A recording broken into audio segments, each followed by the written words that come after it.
কি অবস্থা বন্ধু? কেমন আছো? এই তো বন্ধু, ভালোই আছে। কি ব্যাপার, কোনো সমস্যা হয়েছে নাকি? তোমাকে কিরকম যেন দেখে মনে হচ্ছে খুব চিন্তিত।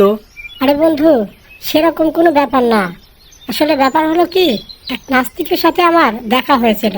সে আমাকে কি বিভ্রান্তকর প্রশ্ন করলো, আমি কোনো উত্তর দিতে পারলাম না।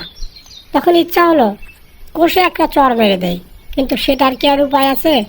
দেশে তো আইন কানুন বলে একটা কথা আছে, তাই কিছু করতে পারলাম না। তোর সন্ধানে কি সেরকম কোনো মওলানা আছে যে যার কাছে গেলে আমি এই সমস্যার সমাধানগুলো পেতে পারি? ও, সেই ব্যাপার। সমস্যা নেই। আমি তোকে একটা নাস্তিকের গল্প বলছি, শোন।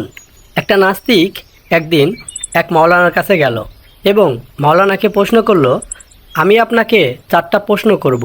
আপনি যদি 4টা প্রশ্নের উত্তর দিতে পারেন তাহলে আমি আপনার হাত ধরে ইসলাম গ্রহণ করব এবং ইসলামের বিধিবিধান মেনে চলব। মাওলানাটি বলল, আচ্ছা ঠিক আছে, তুমি 4টি প্রশ্ন করার কথা বলছো, প্রশ্ন করো, সমস্যা নেই। তখন নাস্তিকটি মাওলানাকে প্রথম প্রশ্ন করল, আল্লাহ সকল কিছুর স্রষ্টা যদি তাই হয় তবে আমরা তাকে দেখতে পাই না কেন? তার দ্বিতীয় প্রশ্ন হলো, না দেখেই আল্লাহকে বিশ্বাস করার কথা বলা হয় কেন? তার তৃতীয় প্রশ্ন হলো, ইবলিশ তথা জিন জাতি আগুনের তৈরি, সুতরাং ওরা জাহান্নামের আগুনে কিভাবে পুড়বে, অর্থাৎ আগুনকে আগুন দিয়ে কিভাবে পোড়ানো যাবে? তার চতুর্থ প্রশ্ন হলো, আল্লাহর ইচ্ছা ছাড়া কিছুই হয় না, তাই যদি হয় তবে মানুষ তার কৃতকর্মের জন্য শাস্তি পাবে কেন? হ্যাঁ বন্ধু, আমাকে তো নাস্তিকটি এই ধরনের প্রশ্নই করেছিল। আমি তো বিভ্রান্ত বোধ করলাম। হ্যাঁ, তারপর মৌলানাটি কি বললো বন্ধু, এবার বল। আচ্ছা ঠিক আছে, শোন তাহলে। তখন মৌলানাটি তার হাতের পাশে থাকা একটা ইটের টুকরো দ্বারা তাকে ঢেল দিল এবং সে আঘাতপ্রাপ্ত হলো, সে রক্তাক্ত হলো। সে নাস্তিকটি রাগে ক্ষোভে আদালতে গেল এবং মৌলানাটির নামে কেস করলো।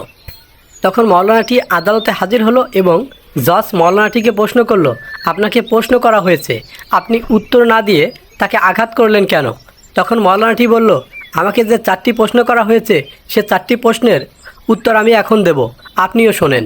তখন মৌলানাটি জজ সাহেবের সামনে বলল, এই নাস্তিক লোকটির প্রথম প্রশ্ন ছিল, আল্লাহ সব কিছুর স্রষ্টা অথচ তাকে দেখা যায় না কেন? জবাব হলো, ঢিলের আঘাতে এই ব্যক্তি ব্যথা পাওয়ার কথা বলছে, এর অস্তিত্ব কোথায়? ব্যথার যদি অস্তিত্ব থেকেই থাকে তবে তা দেখা যায় না কেন?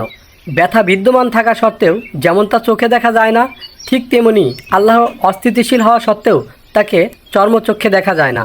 তার দ্বিতীয় প্রশ্ন ছিল, আল্লাহকে না দেখে বিশ্বাস করব কেন? চোখে না দেখে যদি ব্যথার কথা বিশ্বাস করা যায় তবে আল্লাহকে না দেখে বিশ্বাস করতে অসুবিধা কোথায়? তার তৃতীয় প্রশ্ন ছিল, শয়তান ও জিন আগুনের তৈরি হওয়া সত্ত্বেও জাহান্নামে আগুনে পুড়িয়ে কিভাবে শাস্তি দেওয়া হবে?